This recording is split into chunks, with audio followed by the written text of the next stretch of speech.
Hoxe en Xeografía co profiño Iñaki, cliseria do Teide, parte 2, análise por pisos. Acordávos sempre unha cliseria hai que estudiala por pisos. Temos o basal, a base, que está máis pegado ao mar, hasta os 300, 500 metros, onde vamos ter plantas halófilas, amófilas, é dicir, que se adaptan moi ben ao sal, á area, a ter pouca auga, e aí vamos a ter matogueiras. Propiamente, cales temos ter? Acordados, teñen unha moi particular vexetación endémica, o cardón e a tabaiba, son as propias deste piso. No piso intermedio, a partir dos 200, entre os 200 e 800 metros, vai haber un aumento da humidade, porque na parte norte, vedes aquí marcados os alisios, acordados, os alisios soplan dentro do norte, baten contra o Teide, por exemplo, tamén ocorre isto en La Palma, contra o norte. Que vai haber?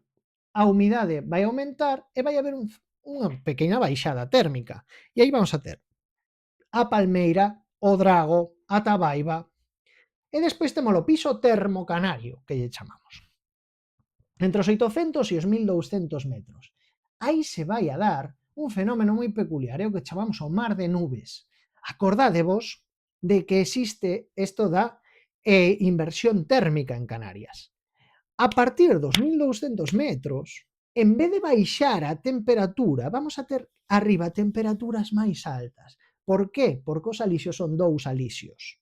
Hai o alisio frío, que vai por a parte de abaixo, e é húmido, e é frío, e o alisio que vai por arriba, o alisio quente, que vai máis arriba, que vai a partir aí sobre os 1200 metros de altura, a partir de aí sopla.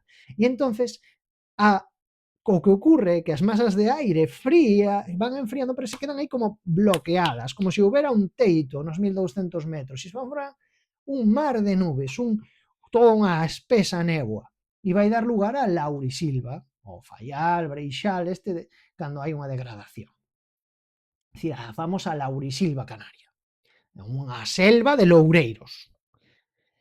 E o piso canario, propiamente, con vegetación, é o que lle chamamos o que está entre os 1200 e os 2200 metros. Aí hai aridez, pero hai frío, verdad? A pesar de isto que estamos falando, estamos subindo en altura moito. E apezan a aparecer as coníferas, particularmente piñeiros, o piñeiro canario ou o cedro canario, especies endémicas. O supracanario, a partir de 2200 metros, só vamos a topar en Tenerife e na Palma. Aí hai matogueiras con especies, algunhas moi peculiares, como pode ser a violeta do Teide, que se dá só ali no Teide.